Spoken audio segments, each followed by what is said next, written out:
Hello, and thank you for joining our first episode in the three-part series Spotting a Scam, covering topics on identity theft, investment scams, hacking, remote access scams, and password hygiene. I am your host, Ella Gavildace, and today's podcast focuses on identity theft. Identity theft is a huge concern, with ScamWatch reporting that Australians have lost nearly $8 million to identity theft scams this year alone. The more you know about identity theft, the better prepared you can be to prevent it from happening to you and know what steps to take should you fall victim.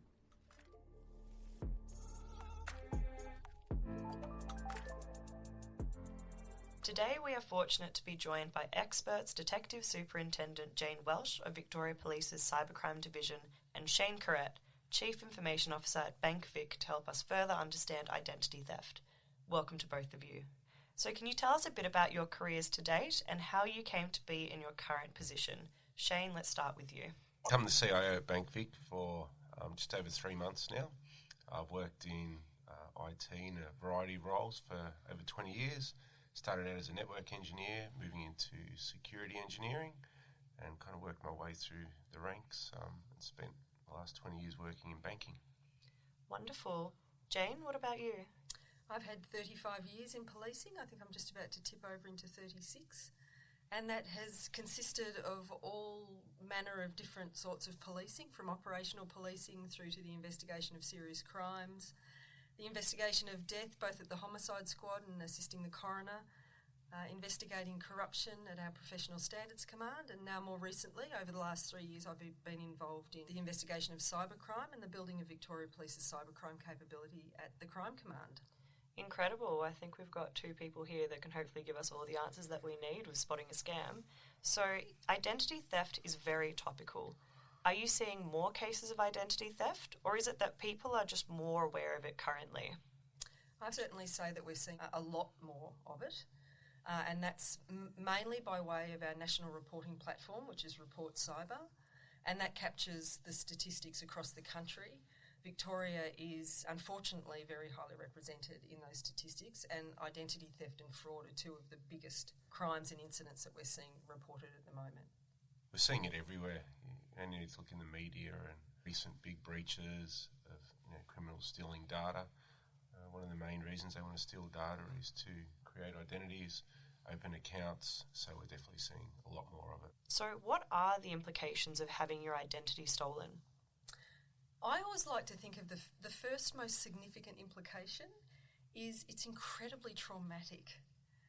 That's the very first thing, and that tends to impact the decisions that we make as soon as we find out about it.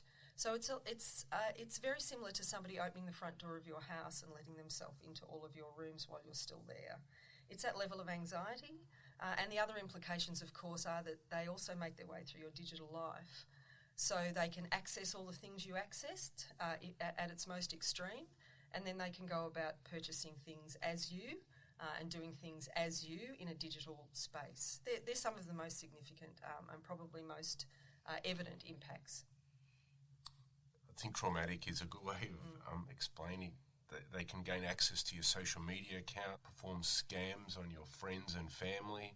It's incredibly disruptive to someone's life and actually quite difficult to undo.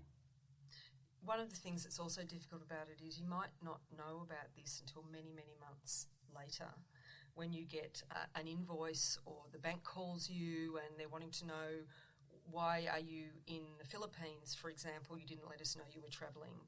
So it's that sort of finding out much, much later, and then the anxiety associated with what's happened in the months that have followed. It sounds very invasive as well, the idea of someone really rummaging through and impersonating yourself.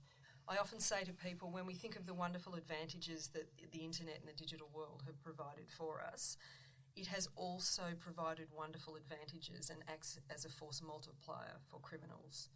So as good as it has been for us to live our lives in very different ways, it has been equally as wonderful for criminals.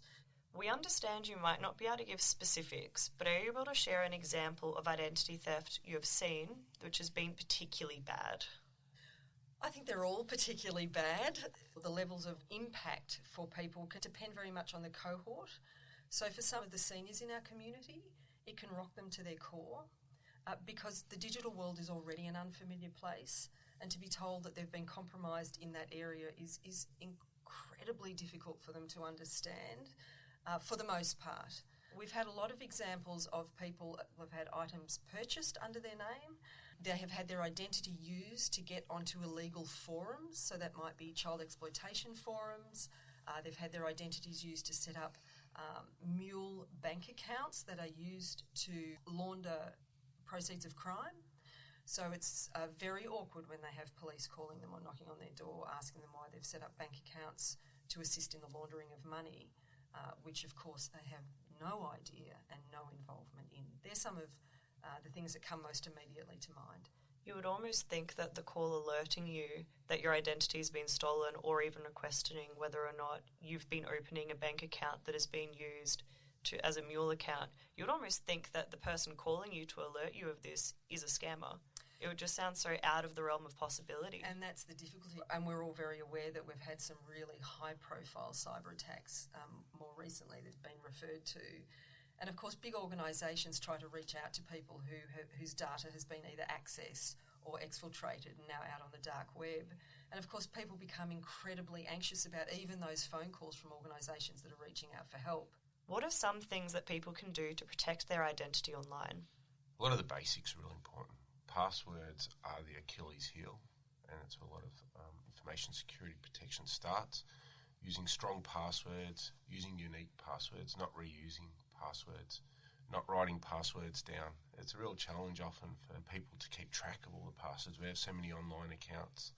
Using a password safe is a really good tool to help manage your passwords and set strong passwords. Other things people need to do, they need to be aware of that there are scams out there. There are people trying to steal their information, their login details. So don't click on links. Most institutions won't send you an SMS or an email asking you to click on a link and enter your information. If in doubt, err on the side of caution. Send them an email, go to their website. When you receive phone calls asking for login information, ring them back. If it's a bank that's calling you, say, thank you for the call, I'll call you back, and call their public number, not a number they give you, because scammers will try and impersonate the institutions that you deal with. I can only imagine what kind of rabbit hole that is too, trying to re-verify by taking the phone number down and then finding out that you're actually just calling someone else that isn't even the organisation that you're a part of. It happens, and it's happened many times where people ring their bank and say, I've just received a call regarding this issue, and the bank will say, that wasn't us. So it's just really important to not automatically assume who you're talking to is who they say they are. Absolutely. What about yourself, Jane? What are some tips that people can do to protect their identity online? I do need to double down on the password information. It really, really critical. Change them regularly, make them different, make them long. The other piece too, I think, is to urge people to be really bold in this space and not sort of be passive participants in an online world, which really means doing the work that we need to do to understand the risks of the environment that we're working in. So there's some really wonderful sites. The Australian Cyber Security Centre has just an unbelievable amount of information on their site about how to keep safe, what the latest scams are, what we need to do about making sure that our software is constantly updated. So it's about playing our role as individuals to understand what the risks are, what we need to do to keep ourselves safe and our data safe, and also really understanding what the limits of that are. There is very little we can do to keep our data safe when it's in the custody of a third party. And so understanding what the limits of what we can do are is really important as well, because it helps us stay calm in a crisis and also helps us to understand what we need to do when we think there has been a breach, and who to call, who not to call, and where we can get the best amount of advice and assistance from in the immediate term. Wonderful, thank you. I love the term passive participants. I feel like it's where we really want people to be active bystanders, but also taking that proactive measure, because everyone, myself included, has the thought that it just won't be me, it would never happen to me, or this just wouldn't happen to me, this isn't the kind of area where that would happen. But the online space is one space, just one, so it's where it's worth making sure that you do things right. What are some of the unfortunate things that would alert someone that their identity has been stolen?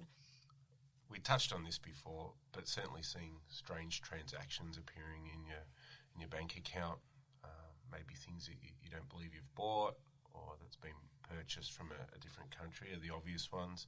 Starting to get emails around a credit card product that you never apply for are sort of really common ones that we see. Is it where the transactions would usually be something like big, like $500 spent on Amazon, or what would we be looking for? So a lot of the criminals, and the scammers, they're really clever and they're really savvy. That we'll often see high volume of low value transactions try and fly below the radar, get through different kind of scanning systems that we have in place. So the answer is you'll see all sorts of transactions, and probably more likely to be smaller ones so they can get away with it. Yeah, absolutely. It's about knowing what your patterns of life are, so to speak, and identifying what's unusual, because sometimes we can't rely on external organisations like banks to ring us and say there's a transaction on your account. It's about checking, every month, checking and having a look and speaking to people in the house about, did you make this purchase? When did you make it? Is this us? So Jane, what is being done about identity crime in Australia? I feel very much like the answer to that question is what hasn't been done at this point. And I know that there's a lot of criticism about there's not enough being done, but where I'm sitting and the work that I do at a state, national and international level, not just working with law enforcement, but working with banking and a lot of the digital platforms, there's a lot of work done in the legislation reform space to ensure that the right data is shared with the right people. Law enforcement are doing an awful lot of training. We're buying much better tools. We're interacting and collaborating across states, and the banks are doing an enormous amount of work to make sure that their customers are kept safe. Beautiful. Now, Shane, what is BankVic doing to protect their customers from identity theft? It's a combination of trying to catch up on what the scammers or the criminals are doing and stop that from happening, but also trying to get ahead for what the next threat's going to be. So we do a range of things. In the technology world, AI is really effective, and it helps us build up expectations and understanding of what typical customers might do, what their typical transaction history might look like. So we stop a lot of fraudulent transactions with transaction monitoring software. Another one that's quite topical and where we can help out is if someone has had some data stolen or they're concerned that their identity has been stolen, if they tell the bank, we can apply extra stringent measures and be aware that if someone rings up trying to change an address for them or change an email address, that we're aware and we can scrutinise that extra carefully. What are the biggest challenges or threats consumers face when related to cybersecurity or digital privacy? The threats are that the scammers and the criminals are so sophisticated. The fact that they're not bound by borders or boundaries or jurisdictions is really challenging. We see a lot of attacks emanating offshore and from countries that are very difficult to engage with. When we have people trying to steal information and they're coming from Eastern Europe or places like the Seychelles, it's really difficult to get in contact with enforcement over there and get them to stop. So that's a real challenge. It's a real challenge. And the other big threat, I think, is the swiftness of the evolution of technology and the way it's being used by criminals. It's incredibly rapid, and the types of scamming, as well as the types of uses of one's identity once it's been stolen, can pivot on a dime. So that's a really big threat. So some of the preventative messaging that may be going out one day may not be sufficient to keep people safe in relation to another type of offending. So that, I think, is a really big threat, and I know that law enforcement are doing a lot of research working out how can we get the best cut through with comms in a timely way, depending on what the attack vectors are and depending what the victim cohort looks like, because the messaging needs to be really different and suited to specific incidents. Wow, I can only imagine. And there's so many different instances. Yeah, there are. Now, Shane, are account owners responsible for fraudulent credit card activity or bank transactions made on their own accounts? People are responsible for their own transactions. If someone thinks that they've been defrauded, they should always contact the bank. If we can, we'll stop the transaction. Often we can get money back. Sometimes we can't. People really need to take care. When you process a transaction, you're entering the BSB and the account number, you've really got to be sure that that's the right number and that it is the right number of the person you're transferring to. And before you make the payment, make sure. Once you click send, once you click commit, you've made the transaction. And it's our members and our customers' money. We have to let them transact. So if they approve it, we let them go. If we can block it when it's found out it's incorrect, we'll do that. But yeah, people are responsible for the transactions that they commit to. Well, it does make sense. There is a level of personal responsibility when it comes to owning a bank account when actively participating in society, and a lot of that does circulate around money. So being aware of what you're doing with your money, be whether or not it was you or not, keeping your eyes on what's actually happening is very important. That's right. So having your identity stolen can be an overwhelming and distressing experience, just like how you said earlier. So what should a person do if their identity has been stolen? How can they get back in control? My very first piece of advice is do your best to stay calm and find a trusted other to walk at your shoulder through the next process, because it's going to be difficult and it will probably be confusing as you try and re-secure your online life. So they're my first 2 bits of advice. Stay calm, find a friend. They also help you to sense check if things are just not sounding quite right. The other is contact the bank. I think that's the very first thing that we need to do and help get across to people is contact the bank. Tell them what's happened. The bank's in the best possible position to make sure that things are secured, accounts are frozen, and your money is kept as safe as possible. The next thing to do is to report the matter to the police. Now, there are various ways of doing that, but the 2 most effective ways, the first is to report online to Report Cyber, which I mentioned earlier. It's the national reporting platform for all things cybercrime. Anything that relates to Victoria will be referred to Victoria in real time, so it happens very, very quickly. We'll deal with those here at the Cybercrime Squad at the Crime Command. Alternatively, if you're not comfortable doing that, and I understand that it's a very difficult ask to ask somebody to turn to the internet to deal with a crime that has been perpetrated on the internet. So you can go to your police station and the police will give you some advice about what to do. It is likely that the police will suggest that you go to Report Cyber, but they will also be able to give you some advice and engage you in a conversation that will help you remain calm and be able to do the things that you need to. The other piece of advice is ID Care. Now, ID Care is a national organisation that assists people who are victims of cybercrime, most particularly when you've had your identity stolen. They are amazing. Once again, you can log your incident online with them and they will get back to you. They're incredibly helpful and they will help you re-establish your online life. We have a local contact centre, so all of our members and customers call through to our local people who are all very well trained in dealing with these sorts of issues. We have arrangements in place with ID Care that we refer our customers to as well, and they get preferential treatment. That's a service that we offer. And depending on the potential type of fraud that would be occurring, we would look to freeze accounts or take appropriate actions to try and protect any further issues happening. Wonderful. Sounds like if you do suspect or that you have become victim of identity theft, knowing that you can contact the police or your local bank institution or BankVic if you're a member, it means that you'll be in the right hands. Now, to sum up this episode, how can identity theft be prevented? There probably will not be a point in time where we all wake up and say, thank goodness we've solved that problem. What we can do, though, is that we can reduce the incidence of ID theft. And other things are to speak with organisations about how they're looking after your data. I think organisations, particularly now, will be feeling the heat about how third parties are looking after our personal data, particularly our ID data. So it's also about being engaged in those conversations. People need to be aware. Just be cautious. Be doubly sure when you're transferring money. Don't give more ID than you need to when you're applying for new accounts. Don't be shy to ask why you need to provide ID. So certainly there's a fair bit of onus on being careful, but also you can help your institutions like banks protect you as well. Make sure your information's up to date.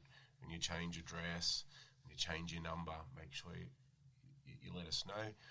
use multi-factor authentication with your accounts. Again, those basic steps will go a long way to helping people protect their identity. If you think you have provided your account details, passport, tax file number, license, Medicare, or other personal identification details to a scammer, contact your bank, financial institution, or other relevant agencies immediately. You can also contact ID Care, a free government-funded service which will work with you to develop a specific response plan to your situation and support you through the process. If you would like to learn more about spotting a scam, there are 2 more episodes in the series. For more information, head over to the Crime Stoppers website, crimestoppersvic.com.au.